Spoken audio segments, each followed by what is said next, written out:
Welcome back to the Irish Bandit channel, or if you're new here, welcome to the channel. I, as always, am your host, the one, the only, the second Irish Bandit. We're into the last two ranked videos of Halloween, and it's a big one. It's one of my favorites. Had quite a few good ones, had a lot of bad ones. Let's not deny that one. There were a lot of bad movies in this series, but the good ones really stuck out to me, and I love this series. Let's not waste any more time. Let's get down into it. We're talking about Friday the 13th, all 12 movies in the franchise. Wow.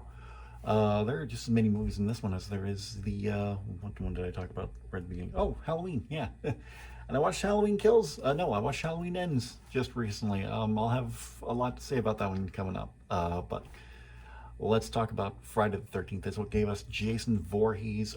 What a series. If you look at everything encompassing the series from the very beginning, the first movie in 1980, all the way to the most recent remake back in 2009, it's been a hell of a run for Jason Voorhees. Is it going to continue? Hard to say. The rights just reverted back to Victor Miller, the man who wrote the first Friday the 13th movie. So we'll see what happens. I know there was a game that came out that's along the same lines of Dead by Daylight, kind of that asymmetrical game. 4 camp counselors, somebody plays as Jason, and we either have to survive or you have to kill them all. Be fun one to try. I'd really love Dead by Daylight. Would have loved to see Jason pop up in that, given how Freddy Krueger's in it, Michael Myers, Pinhead, a lot of those horror icons are in it, but Jason got his own game.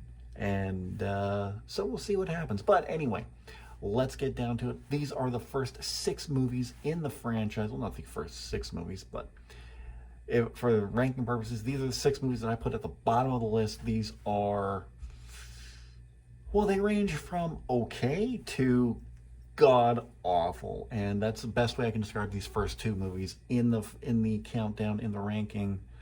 Let's just get right down into it. Coming in at number 12 is a movie I detest.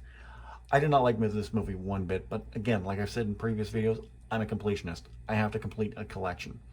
Like, I'm looking at my Friday the 13th collection right now. It's not finished yet. I still have 2 movies to get in it. And one of them I don't even like, and it's the one after this one. But coming in at number 12, God, this movie was terrible. Mistitled. That's one of my biggest complaints about it. It's called Jason Takes Manhattan, and he's only in Manhattan for like 20 minutes at the end of the movie. What the hell? Coming in at number 12, Friday the 13th, Part 8, Jason Takes Manhattan.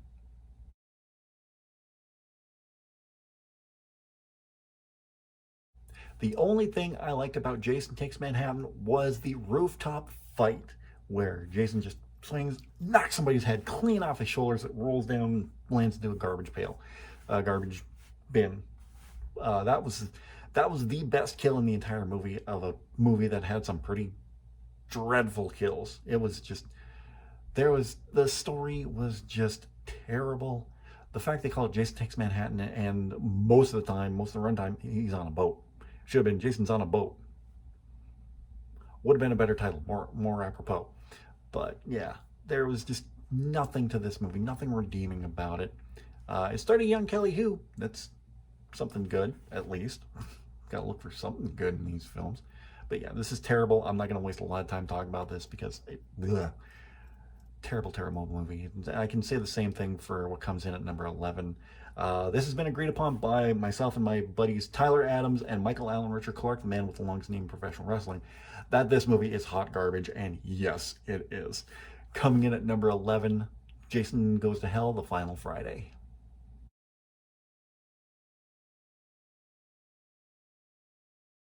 So again, we'll start with good things. Kane Hodder. Kane Hodder's awesome. Just flat out incredible. Always gives it his all when he was Jason in any of the movies he was in.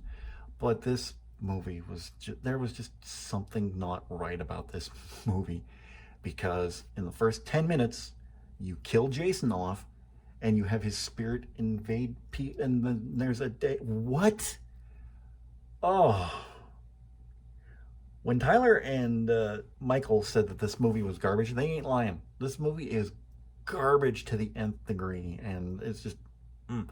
But me being a completionist, I needed to finish out my collection. Well, I still need to get the remake as well on top of that, but we'll talk about the remake a little later on in video number 2, because it's actually, well, we'll talk about that when the time comes. But yeah, Jason Goes to Hell, Final Friday. The only other good thing I can think about that one is that it foreshadowed the Freddy vs. Jason movie, when at the end, Jason's mask is lying on the ground, and then Freddy's claw comes up and takes the mask down into hell with it. So that kind of foretold the future, because at this point, with Jason Goes to Hell, the rights to the Friday the 13th franchise and Jason Voorhees went from Paramount to New Line. So they can get away with something like that because Freddy Krueger is a New Line property. But it would still take quite a few years before Freddy versus Jason would even manifest. So they were kind of hitting at something that wasn't coming along. And even that time we got Jason X as well. So, but yeah, Final Friday should have been the Final Friday, but this movie is terrible. Not as bad, but still kind of on the department. Has to be the 5th outing for the Friday the 13th franchise. It was the only other movie in the Friday the 13th franchise that did not feature Jason Voorhees as the killer, along with the first one, Friday the 13th. But even though, you know, the lack of Jason kind of killed it, and I just didn't think it was that great of a movie, honestly, especially with the real reveal at the end. It was just kind of very, very lacking, not that much fun. But coming in at number 10, Friday the 13th Part 5. I forgot the name of it. It's not bad. Friday the 13th Part 5, A New Beginning. There we go.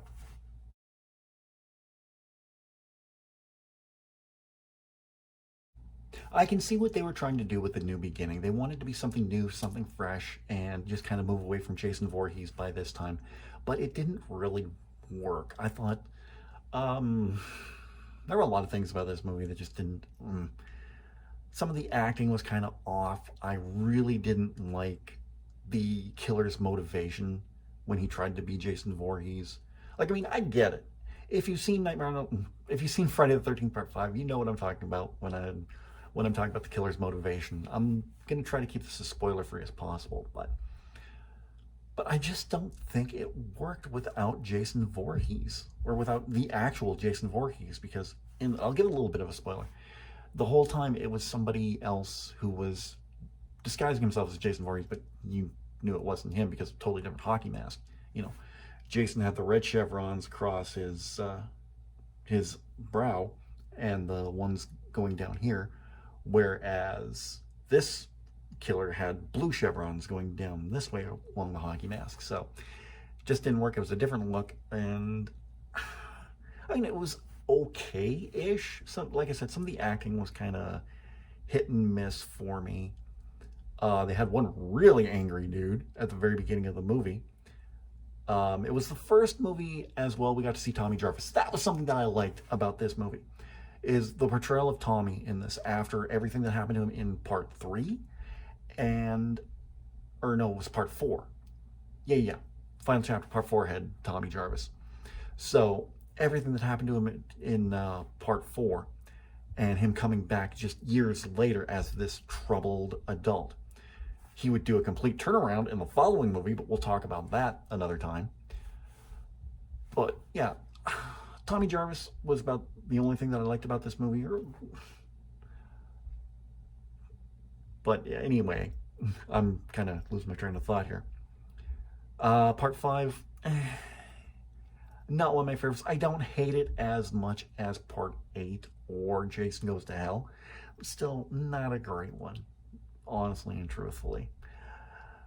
Whereas this one came in my top 5 of my favorite Nightmare on Elm Street movies, this one kind of ranks very low as one of my favorite Friday the 13th movies, because it's like I said in the Nightmare on Elm Street ranked. As a Nightmare on Elm Street movie, I think it worked. As a Friday the 13th movie, I don't think it worked well at all. Coming in at number... I forget what number this is. 8.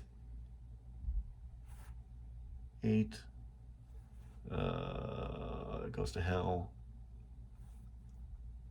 Oh, number nine. Okay. Coming in at number nine, Freddy versus Jason.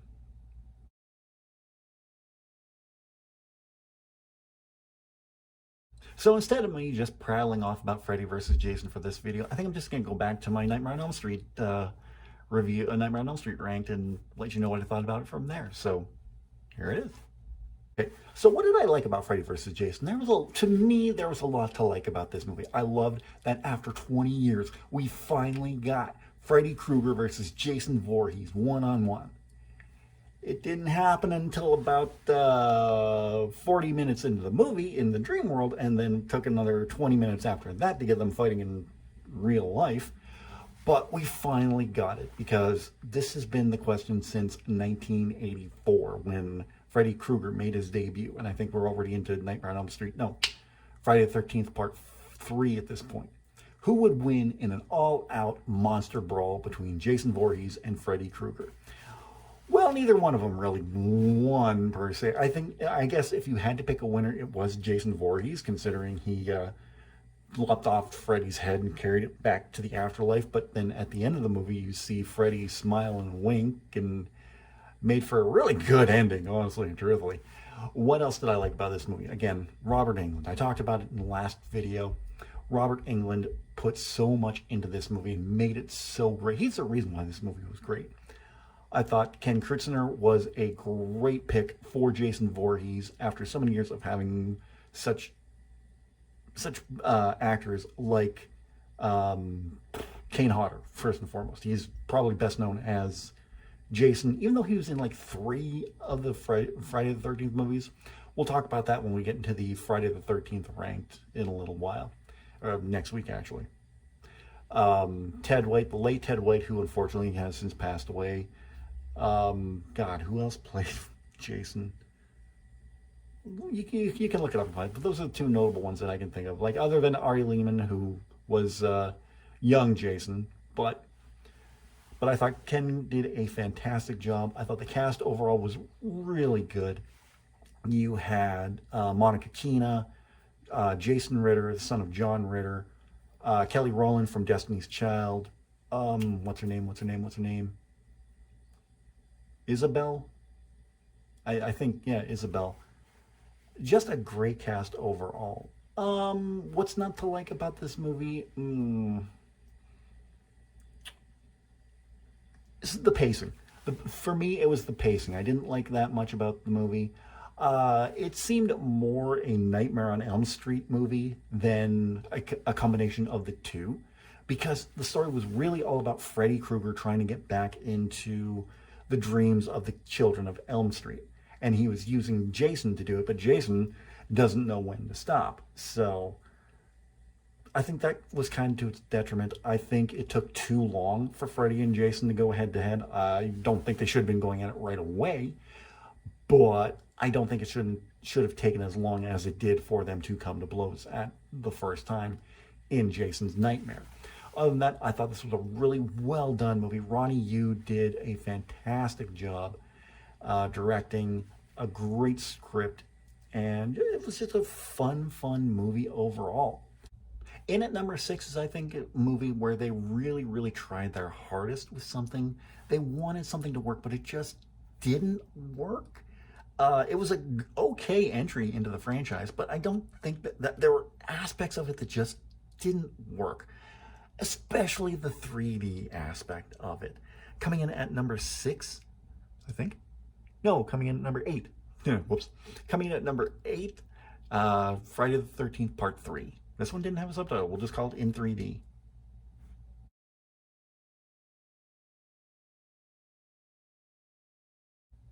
In 3D was significant for a whole bunch of reasons. It was the first movie, it was a movie where Jason got his iconic hockey mask, because in Part 2, and for a good part of this movie, he was just wearing like a burlap sack over his head. Not really, I guess it could kind of be frightening, but I think the hockey mask was more iconic and suited Jason better. One of the things that I really liked were the kills in this movie. And the first time I've talked about that in this video. There were some very imaginative kills, very good kills. I think Tom Savini did the makeup for 4. He didn't do it for this one. Some of the characters I really liked in this movie, with the exception of Shelley. I thought he was an idiot, and I was kind of happy to see him axed off. But some of the other characters were really, really likable. For some reason, I especially love the stoner couple in this one. Don't ask me why. Maybe the husband reminded me a little bit of Tommy Chong. I don't know, but I really like them. Kind of didn't want to see them get killed off, but hey, it's a Friday the 13th movie. You're lucky if you make it to the end. But the 3D just did not work. Although, I gotta admit, I'll grab the DVD case here. I do kind of like the fact that we get, well, oh, okay, good. I forgot this wasn't one of the ones that had them. I do kind of like the fact that we get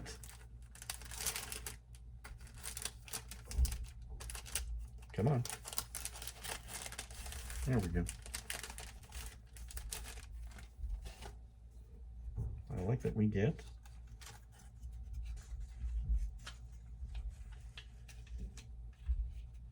these. Oh, now you're in 3D and they're crooked. Ooh, 3D. Hey, look at that. Ooh. I still don't get the whole 3D craze. They're still crooked. What the hell? I've never gotten the whole 3D craze, honestly and truthfully, but maybe that's just me and my poor depth perception, I guess. Why do they look crooked? My God.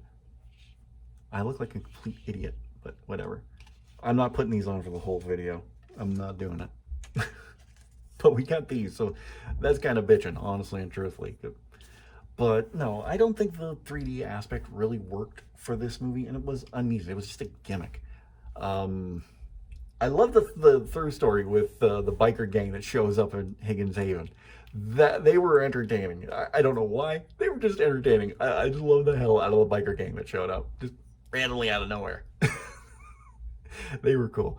But yeah, Friday the 13th Part 3 was okay. It's one, if I ever need to just turn my brain off and watch something campy and fun, it's one I watch.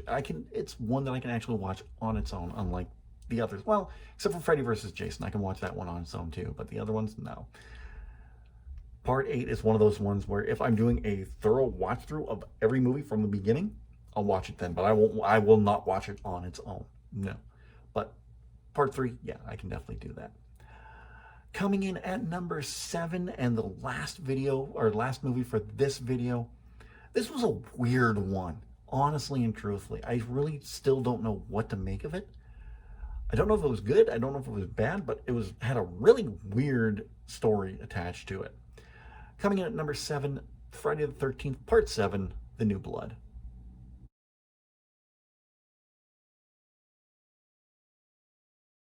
So what would happen if Jason Voorhees met Carrie?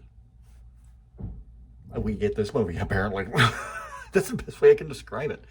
What did I like about this movie? Well, again, Kane Hodder. I believe Kane Hodder was in this one. I could be wrong, but whoever was playing Jason, hold on. I got the movie right here. Like I said, I got most of the A New Blood. Doesn't say. But like I said, I think, or maybe it was Part 8 that had Kane Hodder in it for the first time. I don't know. But whichever, whoever played Jason in this one, he did a great job. Like I said, the story was weird, though. Girl with telepathy and could make things move with her mind. Just really was an odd twist for the Friday the 13th franchise, and then the ending. Like, what the hell was that ending all about? Like, a little bit of spoilers here, but I mean, this movie came out like 30 years ago, so. When Tina was a young girl, she discovered her powers. When her father was abusing her mother, she sent her father drown in the lake, and then when she's facing Jason, all of a sudden her father comes. That ending confused the hell out of me, honestly and truthfully. And like I said before, with the Saw franchise, I don't like when things confuse me. I don't like to think too much when I'm watching a movie. I just want to sit back, relax, and enjoy the movie. But if I have to think, that's no fun for anyone, especially me. But I didn't hate The New Blood. I didn't think it was I didn't think it was outstanding by any sense of the imagination, but I didn't think it was bad either. It's enjoyable for the most part, but I mean, if I really enjoyed it, it wouldn't be in this video, it would be in the next one. But either way, it is a good one, and it's one that is worth a watch. Absolutely. I'm still, I don't know about it. It's really weird. 6 down, 6 to go. Let me know what you think so far in the comments down below. I'd really love to read your thoughts and opinions. If you enjoyed this video, don't forget to give it a big thumbs up. I'd really appreciate that. In the description, you're going to see all the ways you can help support this channel. You can follow me on Facebook, Twitter, Instagram, Snapchat, TikTok, and Reddit.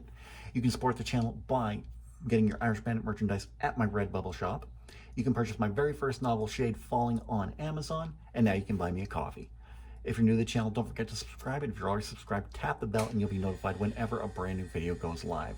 I'll be back tomorrow. Yes, you're not going to have to wait a couple days. You're going to come back tomorrow on Halloween and see my top 6 favorite Friday the 13th movies. We're just going to get right into it then. Coming up very, very soon, I'm going to have an update video coming up. I said in the previous video, was the Blair Witch video. I'm going to be taking some time off of that, probably until January, and I'll be back doing that. I got a whole bunch coming up. Like Thursdays are going to be dedicated to Cobra Kai. I'm not going to say what yet. I'm going to be having some Doom 2 streams. I just picked that up recently. I'm hoping to do some Overwatch as well, so be on the lookout for that. And I'm probably also in the future going to start filming videos playing Doki Doki Literature Club mods, because that's something I always wanted to do as well. So we'll see what's coming up. Now getting OBS, I've opened up a lot of doors for myself. So we'll see what happens. But yeah. So no video on Tuesday, but there will be a video on Thursday. Again, I'm not going to say what it's about, but it's going to be Cobra Kai related. You know how much I love my Cobra Kai, so be sure to join me for that. So tomorrow, come back for top 6, and I'll see you then.